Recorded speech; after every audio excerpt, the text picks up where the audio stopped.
ideia de que os portugueses dos séculos XV e XVI só faziam arte religiosa é falsa.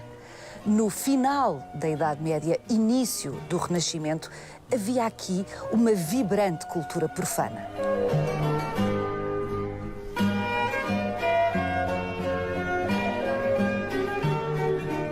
Em Évora, no Alentejo, existe o único exemplar de pintura profana do início do século XVI que se conhece em Portugal. É um conjunto excepcional.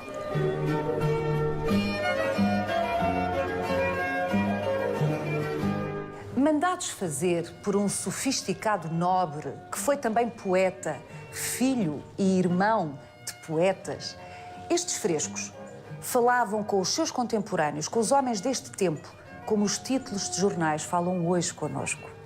Vai querer saber mais? Venha connosco nesta visita guiada.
No Fórum Eugênio de Almeida, existe um alpendre que é revestido pelas mais antigas e mais bem preservadas pinturas profanas que se conhecem em Portugal.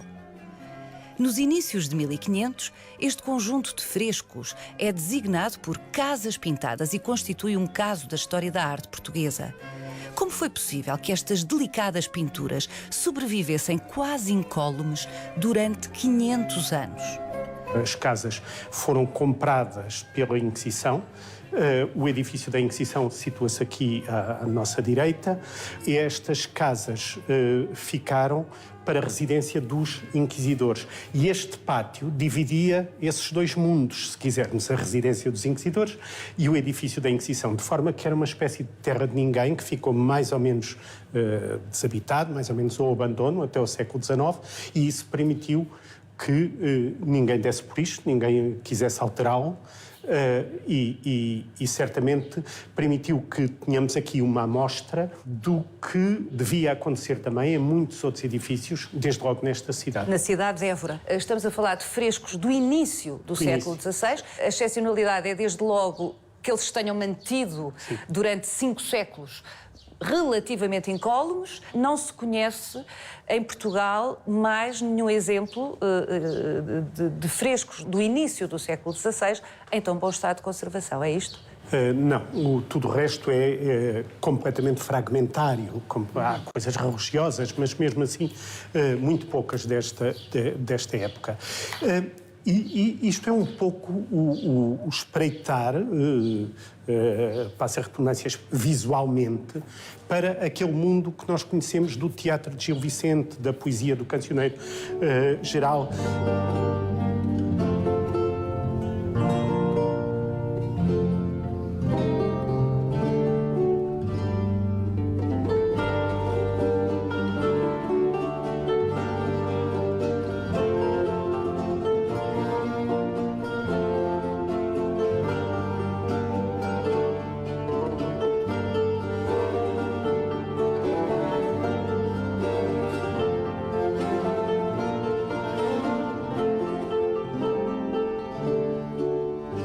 Este conjunto de pinturas dialogava com este grupo social, com as pessoas mais diferenciadas. E a própria ideia de palácio, para nós, na altura, é uma ideia nova, que não assim tão bem aceita quanto isso. Estas pinturas devem ter começado, ou este projeto começado, em 1513, que é o ano exato em que o Gil Vicente escreve a Exortação da Guerra. Onde às tantas uma personagem, a Rainha Pantasileia, diz porquê tantas câmaras dobradas, tantas casas pintadas, que é só gastar sem prestar. Não queirais ser genoveses, sede muito português e morar em casas pardas. Ou seja, há uma ideia de que este viver palaciano é uma coisa, é um estrangeirismo. E que, é uma exorbitância, uma coisa...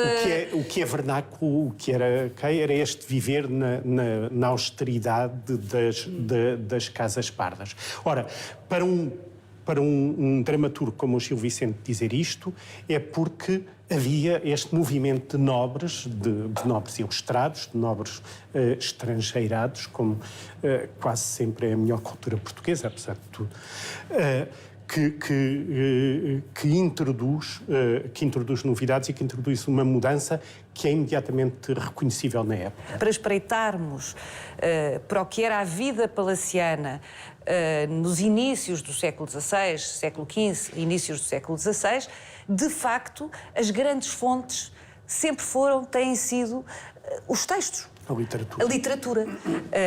Os textos dramatúrgicos, no Sim. caso de Gil Vicente, a poesia, documentos. Esta possibilidade de vermos a cultura visual deste grupo social é que é o caso raro aqui.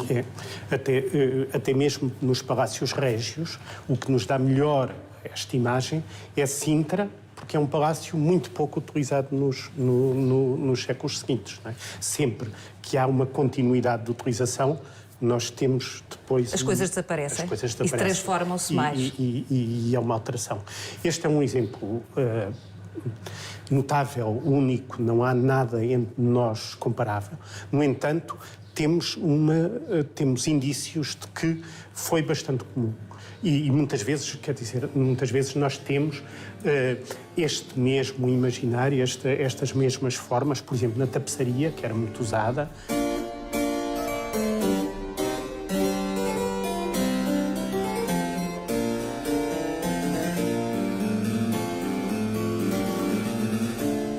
Em objetos comuns aparecem-nos o mesmo tipo de figuras estranhas, de figuras, o que chamamos grotescos. O Holanda chama-lhe pintura onírica, essa pintura de sonho.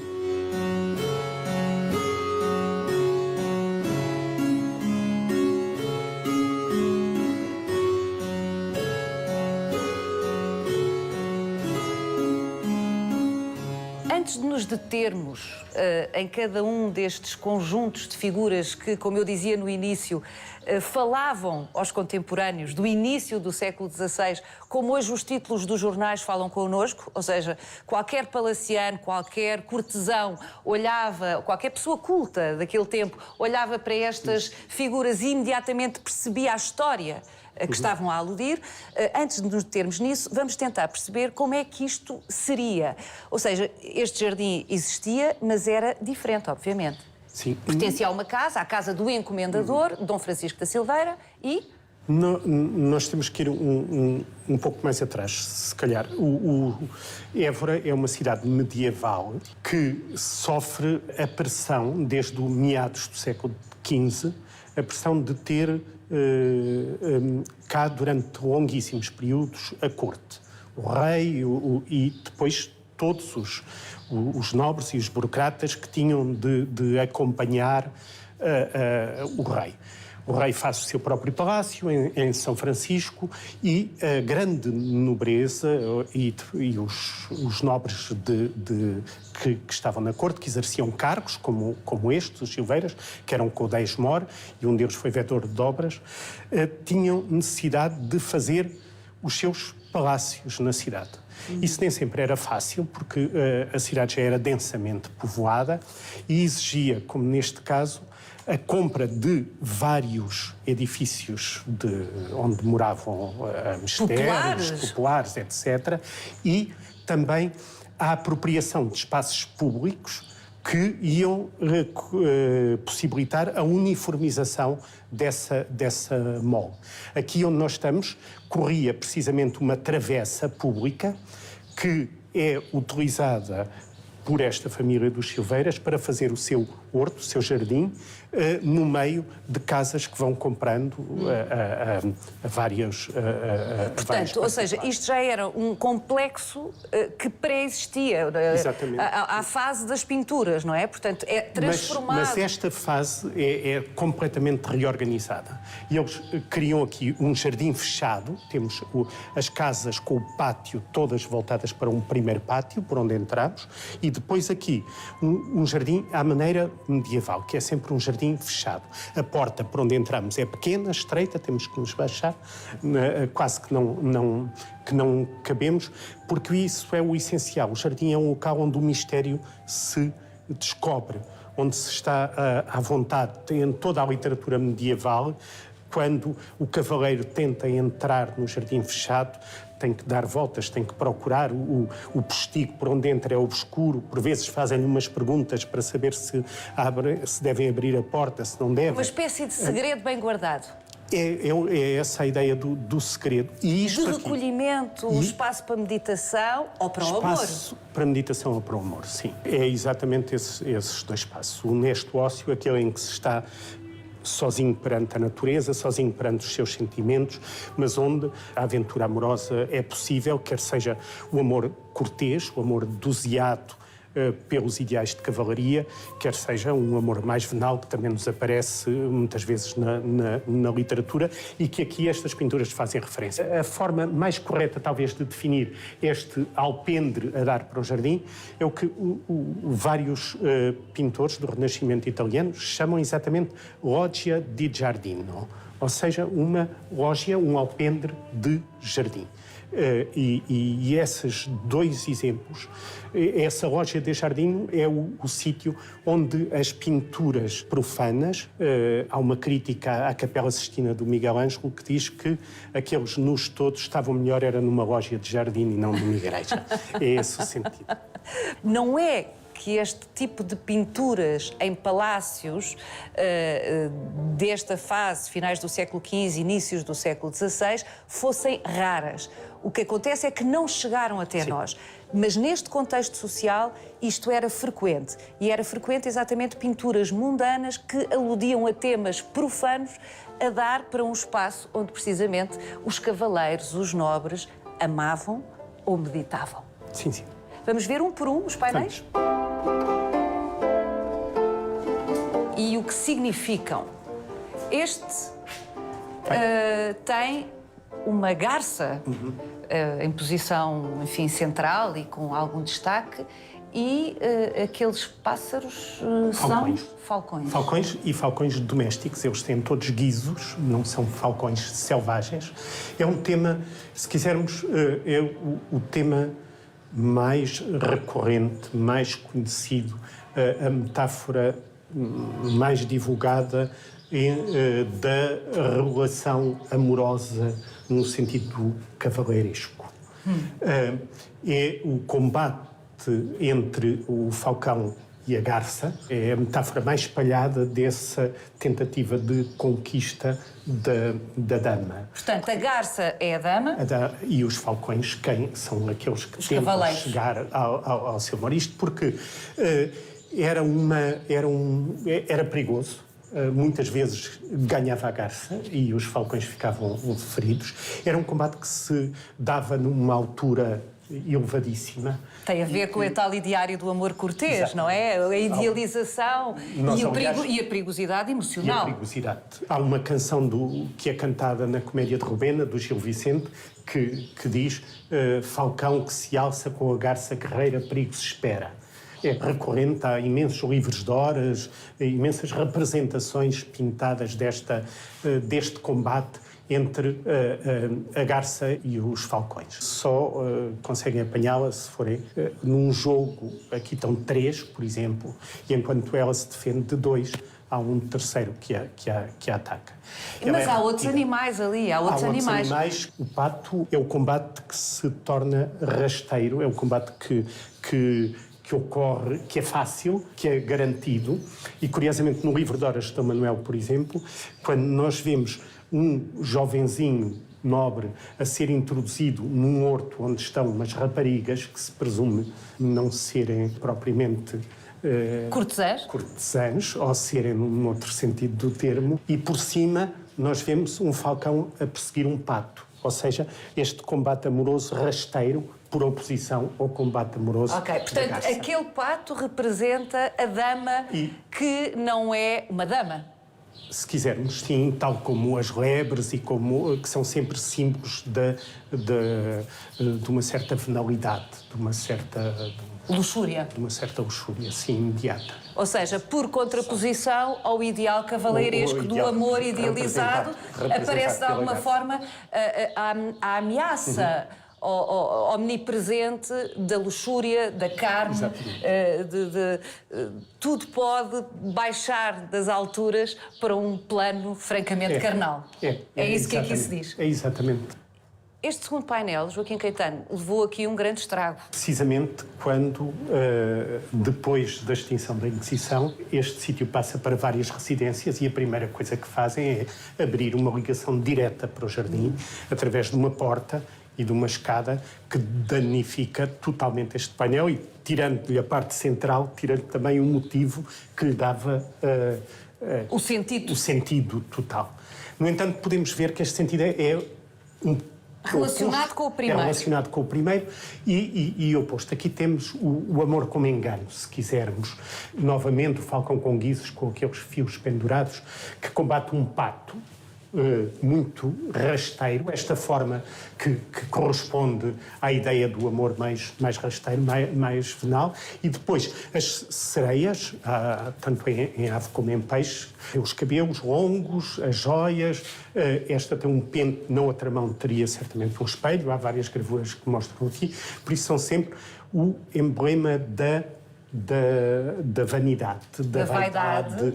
E essa vaidade é, se quisermos, oposta à sabedoria. Nós temos aquele animal que é normalmente associado à ideia de sabedoria, a coruja, está ali em cima. Está ali em cima, e aqui é o pormenor mais curioso. Estes pequenos pássaros que passam por cima, que atormentam a pobre e sapiente coruja. São tordos, perdão, e os tordos caracterizam-se por combaterem ou chatearem os seus inimigos, defecando em bando sobre eles. Isto, no fundo, representa a ideia da sabedoria aviltada pela ignorância. A cultura erudita do seu tempo, o encomendador destas pinturas domina, porque são alusões permanentes a esse tipo de obras, não é? O cortesão refinado tem sempre um olhar um pouco afastado da intriga de corte. Ele está, mas tem a consciência de que a verdade está no outro lado, ou seja, está e não está. Ou seja, é o chamado cinismo. Que é intemporal. Uma linguagem natural da política. O pai do Francisco da Silveira, o Fernão da Silveira, tem um conselho para um sobrinho que vai entrar na corte e ele diz que há duas coisas que não calam para quem quer vir para a corte. Uma é saber vestir, outra é saber tratá-lo, ou seja, saber como dizer as coisas na corte. A consciência de que a corte é um sítio de enganos e que a verdade está próxima da natureza, está... O que é interessante, porque isto remete-nos novamente para a nossa contemporaneidade. É frequente ouvir dizer a políticos que é lamentável o estado da política e que é lamentável o ambiente político que se vive e a forma como a política está a ser praticada e vivida. Portanto, é este tipo de ambivalência e dualidade. É exatamente a mesma coisa.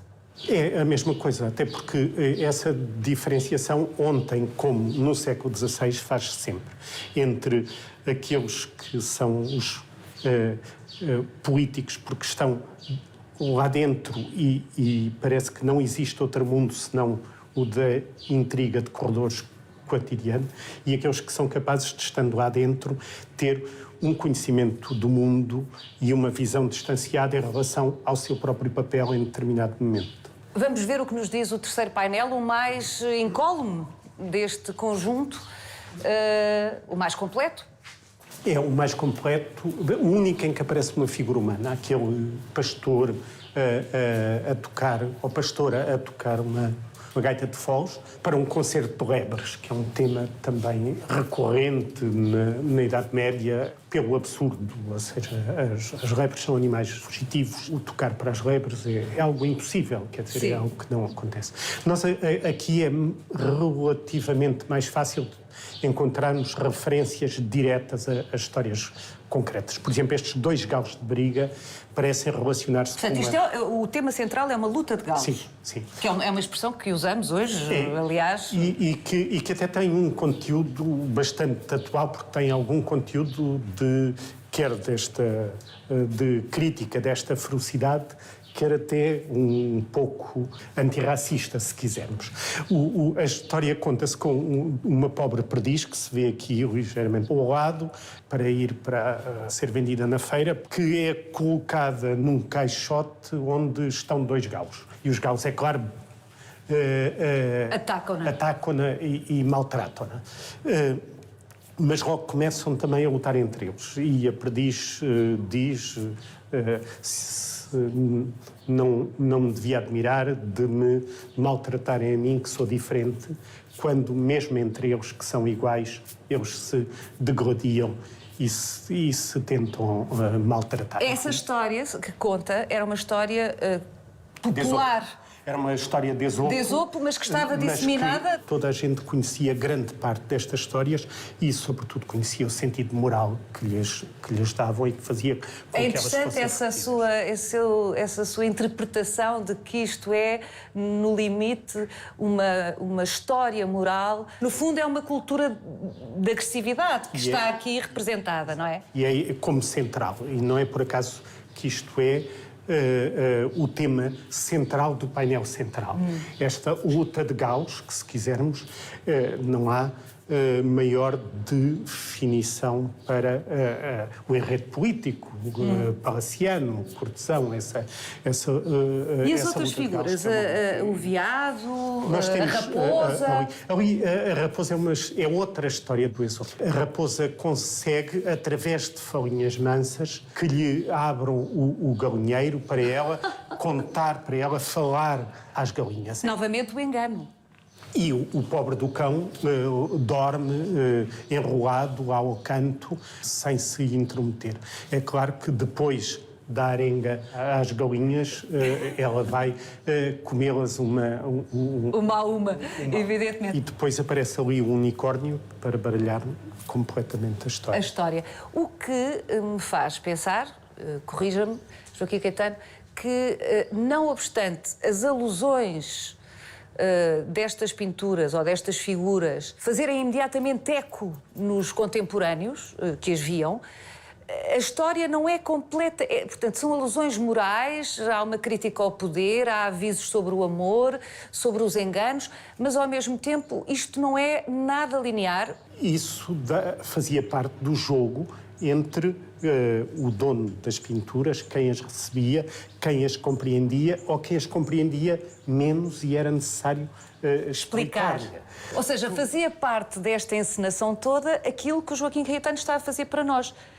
Visitas guiadas. É um pouco visitas guiadas, até porque as pinturas são um elemento deste bem-estar no jardim, como a sombra das árvores ou os frutos, são isso mesmo, frutos onde se colhem determinadas moralidades. Quarta composição, e este é delirante. Este é o mais complicado, porque se no outro lado nós temos, tirando o unicórnio, animais que se associam de forma estranha, mas que são todos eles reconhecíveis. Na natureza? Este não, estamos perante o mundo dos animais oníricos, estamos perante o mundo do delirante, dos animais culturais, se quisermos. Os dragões, a hidra de 7 cabeças, um leão que estava ali apagado, mas é um leão claramente heráldico, um grifo, o leopardo, desta forma pontilhada, que nos aparece nas descrições de mundos exóticos. Os homens deste tempo acreditavam que estes seres, que nós hoje consideramos míticos, tinham uma existência tão real como qualquer um dos animais. Como uma terrestres. raposa? Eles Ou um galo? aparecem nos bestiários descritos e catalogados tal como os outros Portanto, animais. eles imaginavam que eram animais que existiriam noutras paragens. Longínquas. Longínquas, sim. E esse mundo, ainda por cima, que é o mundo que se está a descobrir nesta altura, correspondia sempre à possibilidade de, mais cedo ou mais tarde, nos depararmos com estas figuras fantásticas, que, no fundo, para eles, eram tão fantásticas como uma girafa daquelas que, nesta altura, existiam no Jardim do Paço da Ribeira, ou que tinham sido trazidas, exatamente. ou o rinoceronte. O fascínio pelo exotismo começa aqui. Que são animais que são até diplomaticamente utilizados para ofertas por toda a Europa. Quando nós olhamos para esta figura central, para a Hidra das Sete Cabeças, para nós e para qualquer contemporâneo destas pinturas, aparece-nos logo como visível o Apocalipse, a Hidra de Sete Cabeças descrita por São João no fim dos tempos e que encarna em si todos os pecados. Mas não era essa a única leitura possível. A Hidra das Sete Cabeças é a representação do homem que tem demasiadas, como eles diriam na altura, demasiadas amigas.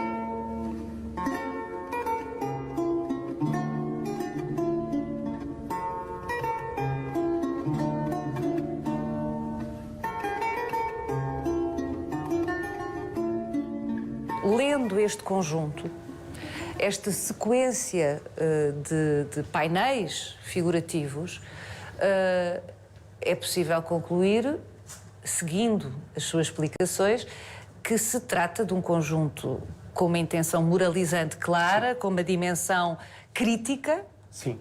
Do poder, dos riscos do poder, seja um poder político, seja um poder amoroso. Sim, e sempre num jogo antitético, quer dizer, sempre num jogo de contrariar. Se nós temos primeiro o amor elevado, espiritual, logo a seguir aparece-nos o amor venal e mais baixo. Se temos a vaidade, a seguir aparece-nos a sabedoria. Se temos a luta bárbara, de um lado aparece-nos a música, do outro lado aparece-nos o engano pela palavra. Por isso há sempre esse jogo de uma coisa e o seu contrário. Ou seja, um jogo sofisticado. E faz parte desta cultura, o não ser automaticamente legível. Dom Francisco da Silveira é, de certa maneira, um expoente da cultura cavaleiresca portuguesa e de uma certa nobreza ligada ao rei, que faz toda a sua carreira desde a mais tenra meninice na corte, viaja, guerreia e, ao mesmo tempo, tem participações em várias embaixadas, ou por ocasião de casamentos de princesas portuguesas, ou por ocasião de embaixadas diplomáticas à Itália, por exemplo. Isso põe esta nobreza em contacto com cortes extremamente evoluídas, extremamente luxuosas. Estamos a falar no início do Renascimento, onde por toda a Europa, quer no norte da Europa, quer na Itália, há uma erupção de gosto pela arte, pelo luxo, pela cultura, por esta sofisticação que aqui é visível. E, por outro lado, a nobreza portuguesa, fruto do bem-estar económico, que primeiro o açúcar da madeira, depois os produtos ultramarinos vão trazer, quer dizer, a nossa própria corte cada vez se torna mais sumptuosa. Mais sumptuosa.